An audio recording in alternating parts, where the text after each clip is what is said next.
श्रोता कौन है और सुनने के नियम क्या है?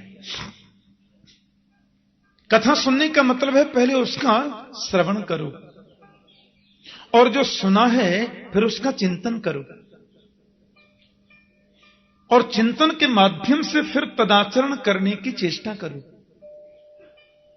आज गोकर्ण जी महाराज ने आदरणीय आत्मदेव जी को जो उपदेश किया उसका मेरे जीवन से कितना संबंध है, इसका विशद विवेचन जिसमें किया जाए, उसका चिंतन करो, फिर ऐसा आचरण करने की चेष्टा करो। तो श्रवण, मनन और निधिध्यासन, ये श्रवण की 3 पद्धति है। एक सुनार ने बड़ी सुंदर मूर्ति बनाई, बड़ा सत्संगी स्वर्णकार था, और मूर्ति जब बनाई तो नुमाइश मैदान में प्रदर्शनी में मूर्ति सजाई और लोग देख रहे हैं मूर्ति के नीचे लिखा है वशिष्ठ देव, दोनों मूर्ति वशिष्ठ। लोगों ने पूछा क्या दाम है? बोले साहब इसमें एक मूर्ति 500 रुपए की है और एक मूर्ति लाख रुपए की है। लोग बोले लाख वाली कौन सी है और 500 वाली कौन सी है? बोले ये आपको बताना है, मैंने तो यहां रखी है। इसमें एक 500 की है, एक लाख रुपए की है। लोगों ने कहा वो लाख रुपए वाली सोने की है क्या? नहीं, दोनों पीतल की है। दोनों मूर्ति पीतल की हैं, दोनों मूर्ति 40-40 केजी की हैं। बनाने वाला भी मैं हूं, मॉडल भी एक है, और एक रत्ती भी कोई भारी नहीं है, एक रत्ती भी कोई हल्की नहीं है। बनाने वाला आपके सामने बैठा है, दोनों ही वशिष्ठ देव की मूर्ति हैं, पर इसमें एक लाख रुपए की, एक 500 रुपए की, ये आपको बताना। अब लोग बेचारे मूर्ति को उठाएं, कोई उसको उल्टी सीधी करके देखे, कोई नाक में अंतर तो नहीं है। जैसे कभी कभी अखबार में फोटो आते हैं ना, दोनों फोटो एक से, और कहते हैं इन दोनों में 5 अंतर है, अब आप बताइए क्या अंतर। तो मैंने देखा लोग वहीं पर कलम कॉपी लेके बैठ जाते हैं, तुरंत लिखेंगे, और उसमें अंतर दिखते भी नहीं और हैं भी अंतर, 5 अंतर निकलते हैं। सुनार ने बोला आप बताइए इसमें लाख रुपए की कौन सी और 500 की कौन सी? अब सब लोग उठाकर कोई उल्टा करके देखें, कोई कान में उंगली डाल के देखें, कोई नाक में देखे, बिल्कुल एक जैसी मूर्ति। वजन में एक रत्ती का अंतर नहीं, बनाने वाला एक और बिल्कुल बराबर, और दोनों वशिष्ठ की मूर्ति, और दामों में इतना अंतर। हजारों लोग फेल हो गए। एक संत उधर से निकल के जा रहे थे। संत ने देखा ये स्वर्णकार तो मैंने सत्संग में देखा कई बार। कथा सुनने वालों के चेहरे की आभा दूसरी हो जाती है, उनका रहन सहन, उनकी भाषा शैली सब परिवर्तित हो जाती है। उनकी हर बात में कोई न कोई गंभीरता छुपी रहती है। महात्मा जी बोले अच्छा मूर्ति बनाई है? बोले हां जी, मैं परीक्षा लेकर देख सकता हूं मूर्ति की? देखिए।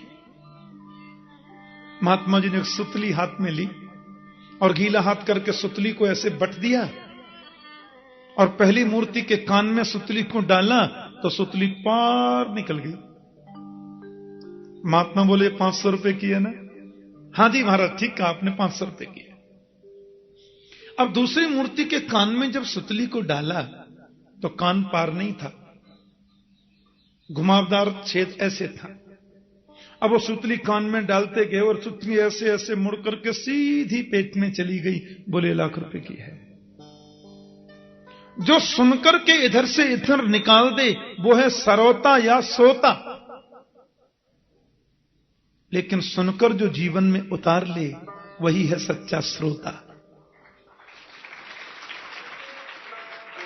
और वो श्रोता एक बार भी ध्यान से सुनेगा, 8वें दिन से उसके जीवन में परिवर्तन आएगा, पक्की बात है। जितने प्रेम से धुंधकारी ने सुना। एक और बात, एक माता मेरे से पूछ रही थी, बहुत दिन हो गए, बोले ठाकुर जी मैंने 50 कथाएं अपने जीवन में सुनी हैं। मैंने कहा कैसा लगा? वो लगा बगा तो सब ठीक है महाराज, लेकिन वो कथा सुनने के बाद में विमान आता है, मेरे लिए कभी नहीं आया। हाँ, बोले धुंधकारी ने कथा सुनी, आप कहते हैं विमान आ गया, और मैंने 50 सुन ली, आज तक नहीं आया।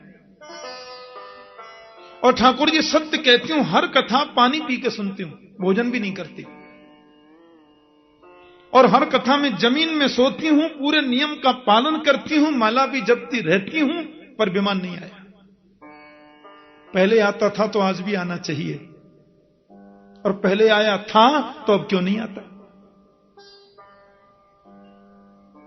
मैंने कहा चलो कांटेक्ट करता हूं ऊपर, पर एक बात बताओ, विमान आ गया तो जाने के लिए तैयार हो? बोले अभी बैठी हूं, अभी ले जाए। पर विमान आना चाहिए, क्यों नहीं आता? मैंने कहा माता, विमान का मतलब क्या है ये तो समझो। भागवत में लिखा है, जब तक विमान आवे नहीं तब तक कथा सुनते ही जाओ। मुहुरहो रसिका भुवि भावुका निगम कल्पतरोर गलितम फलम सुखमुखाद अमृत द्रव संयुतम पिबत भागवतम रसमालयम। इसको कब तक पियो? बोले आलयम मोक्ष पर्यंतम, आलयम मोक्ष पर्यंतम, मृत्यु पर्यंतम। जब तक मुक्ति न हो जाए तब तक इसको पीते ही जाओ, पीते ही जाओ, तो विमान आएगा। अब ये विमान एक कथा सुनने के बाद भी आ सकता है और 1000 कथा सुनने के बाद भी आ सकता है। जब तक विमान नहीं आवे तब तक कथा सुनते जाओ। मैया बोली क्या मतलब? मैंने कहा कथा सुनने के बाद यदि विमान नहीं आया तो माता समझो तुमने कथा सुनी ही नहीं। मैया बोली तो 50 सुनी थी वो सब बेकार है। मैंने कहा ये तो तुम देखो विमान आया कि नहीं। विमान का मतलब होता है विगता मान विमान। हनुमान जी का नाम हनुमान क्यों?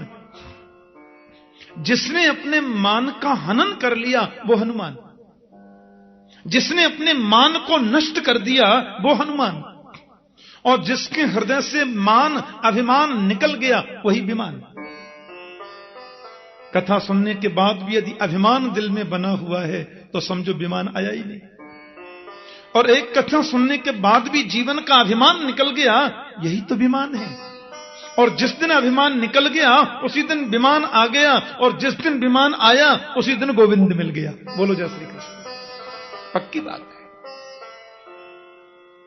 क्योंकि तृणादपि सुनीचेन तरोरपि सहिष्णुना कि अमानिना मानदेन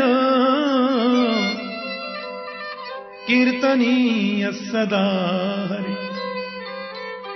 भगवान चैतन्य देव कहते हैं तृणादपि सुनीचेन, कथा सुनने के बाद जीवन कैसा हो?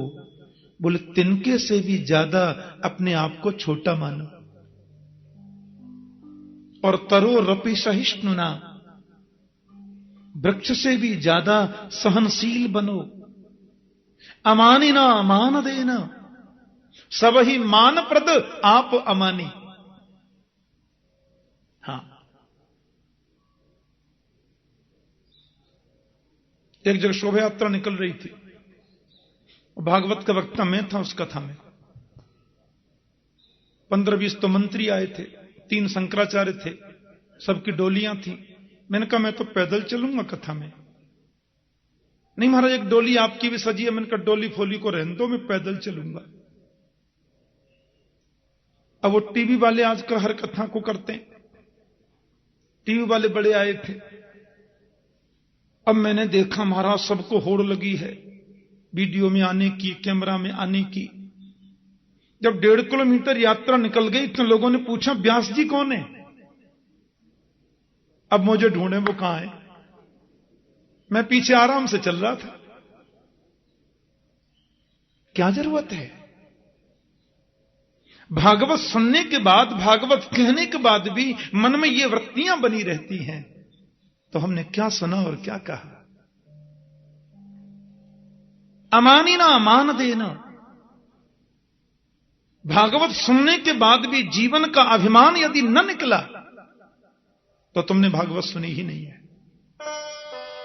और जिस दिन अभिमान निकला नहीं, जिस दिन विमान आया नहीं, तब तक सुनते चलो, कभी तो आएगा। यही जीवन का सार है। विमान का मतलब है विगता मान विमान, जीवन का अभिमान निकल जाए और धुंधकारी अहम निकल गया। ये अहंकार ही तो धुंधकारी है।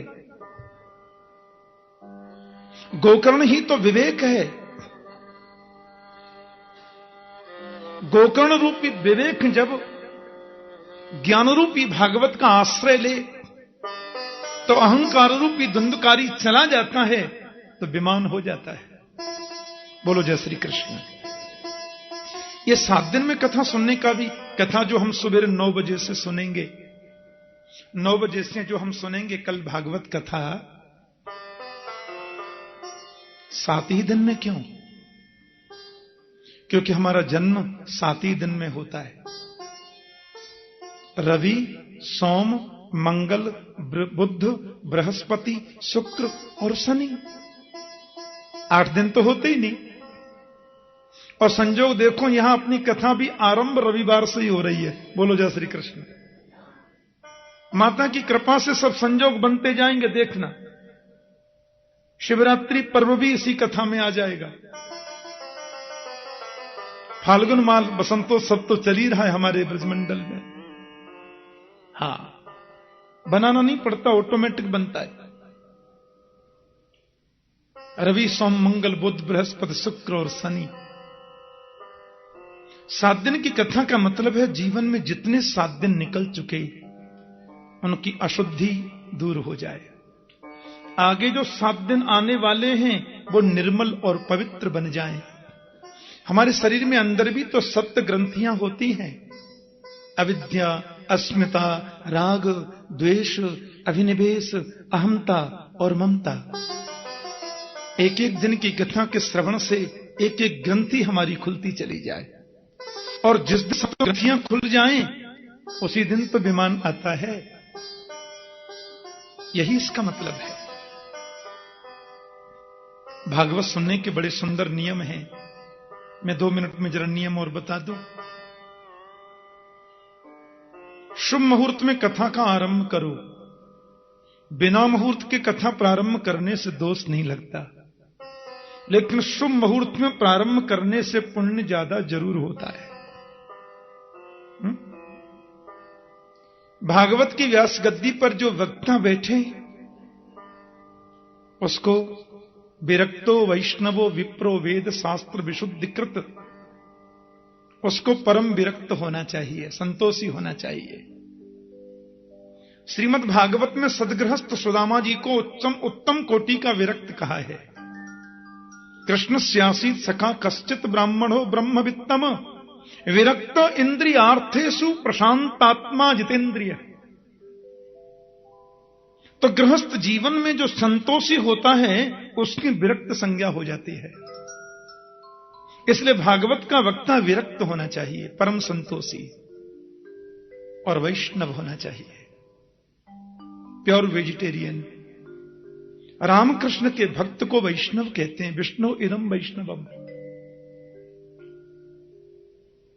वेद शास्त्र में निष्णात भी होना चाहिए।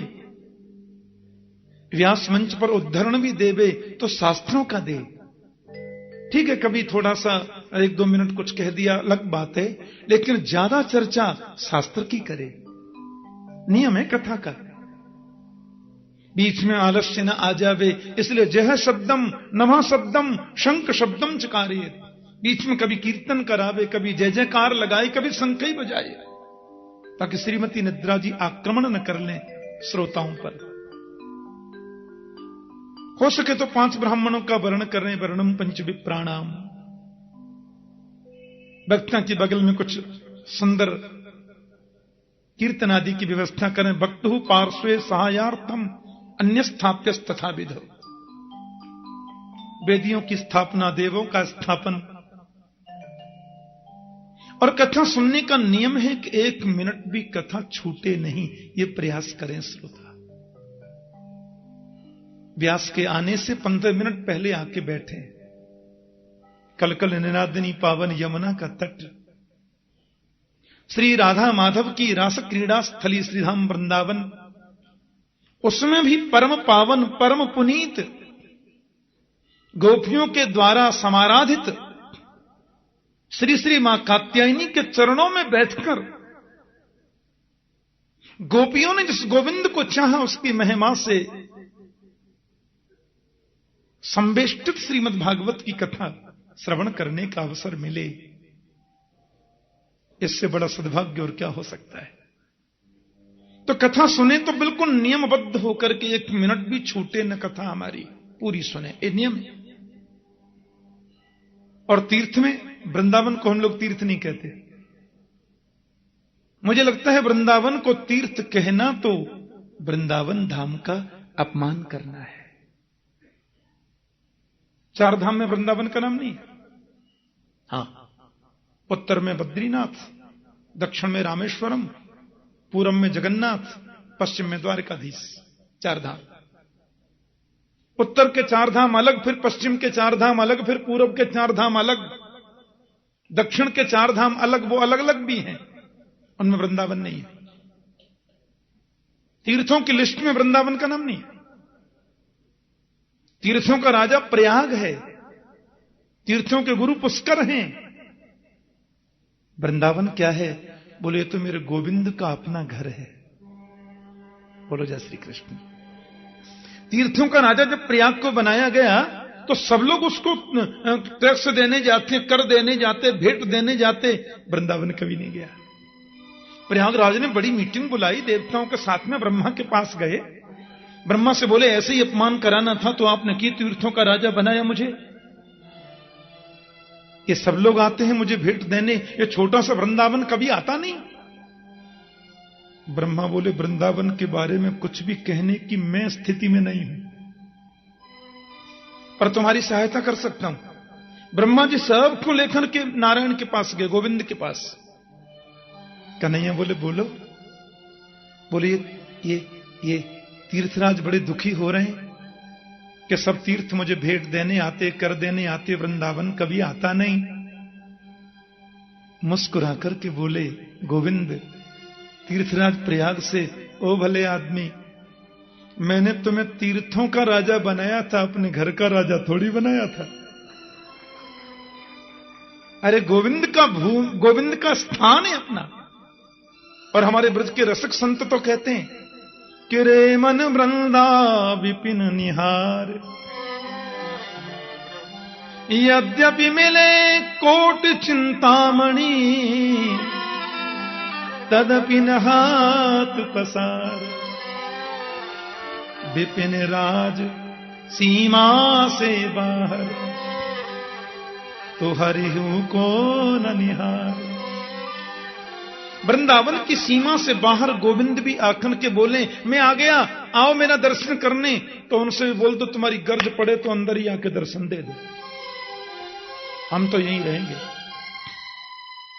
तो वृंदावन मतलब पूरा ब्रजमंडल, 84 कोस का ब्रजमंडल।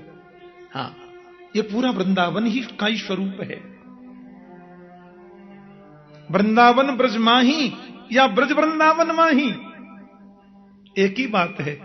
वृंदावन ब्रज माही कहो या ब्रज वृंदावन माही कहो, एक ही बात है। उस वृंदावन में कथा सुनने का अपना अलग महत्व होता है। बोले महाराज जी खाना क्या चाहिए?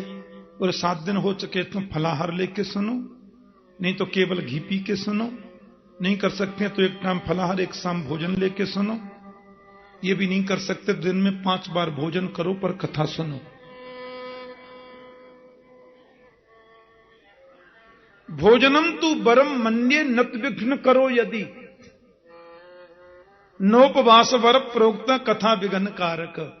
हाँ, हम तो फलाहार लेके सुनेंगे और दूसरे दिन ही गड़बड़ हो गया, पेट छूट गई ना कथा।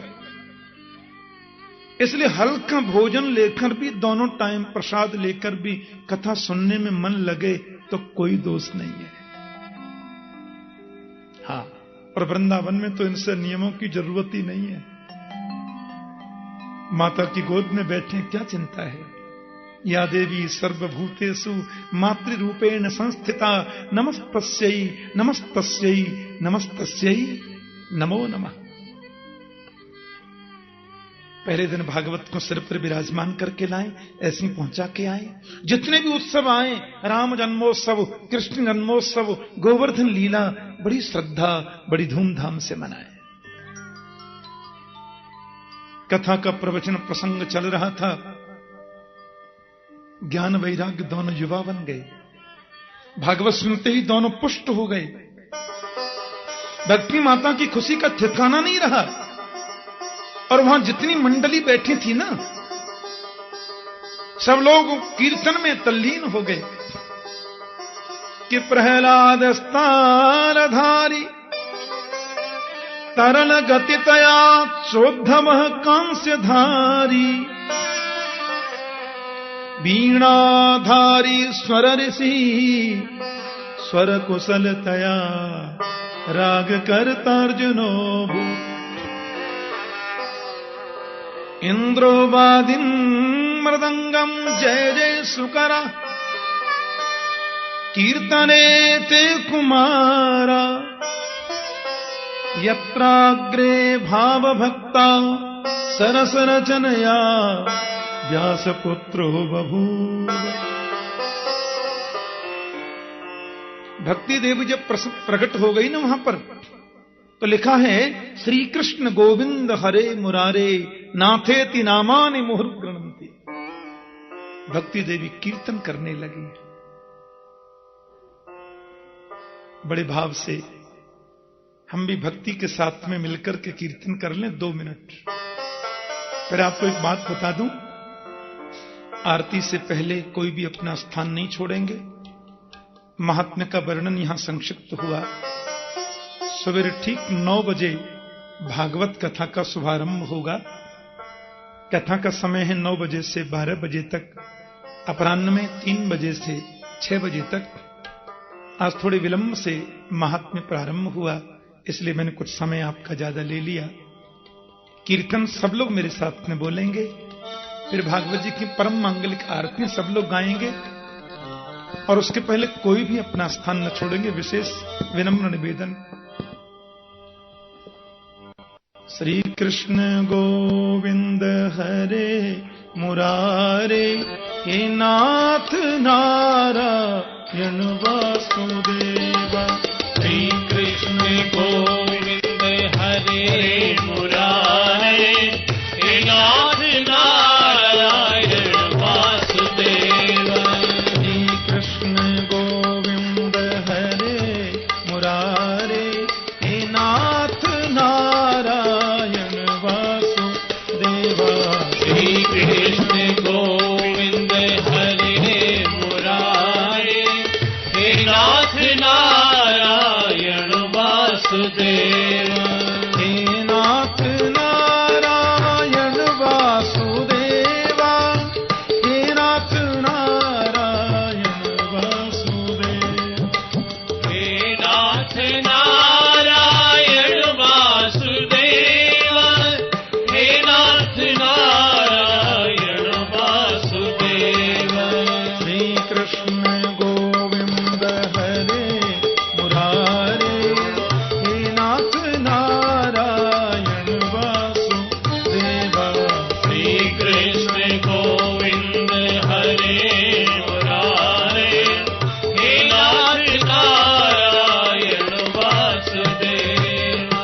गोपाल मेरी यही प्रार्थना है, भूलू न मैं नाम कभी तुम्हारा।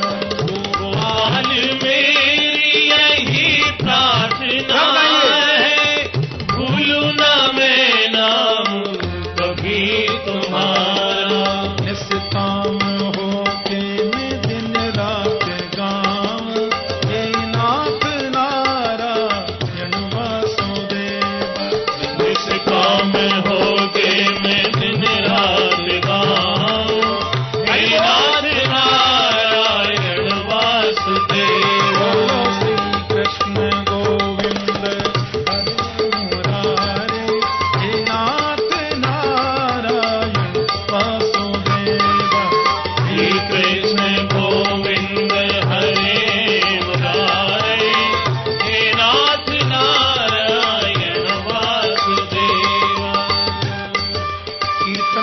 ताली बजाने से हाथ की रेखा बदल जाती है। हाँ, माता यशोदा हरि को जगावे, गोपाल जागो अब नैन खोलो। माता यशोदा हरि को जगावे, गोपाल जागो अब नैन खोलो। घरे खड़े गोप बुला रहे हैं, हे नाथ नारायण वासुदेव। घरे खड़े गोप बुला रहे हैं, हे नाथ नारायण वासुदेव। बोलो श्री कृष्ण गोविंद हरे मुरारे, हे नाथ नारायण वसुदेव। श्री कृष्ण गोविंद हरे मुरारे, हे नाथ नारायण वासुदेव। देहांत काले तुम सामने हो, बंसी बजाते मन को लुभाते।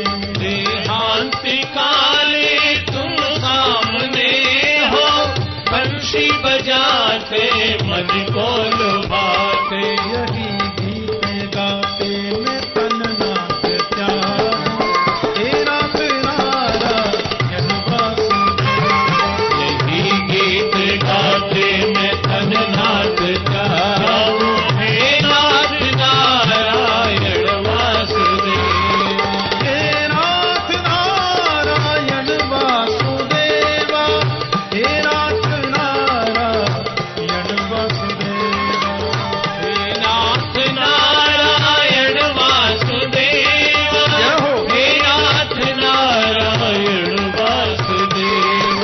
हे नाथ नारायण वासुदेव, हे नाथ नारायण वासुदेव। हे नाथ नारायण वासुदेव, हे नाथ नारायण वासुदेव।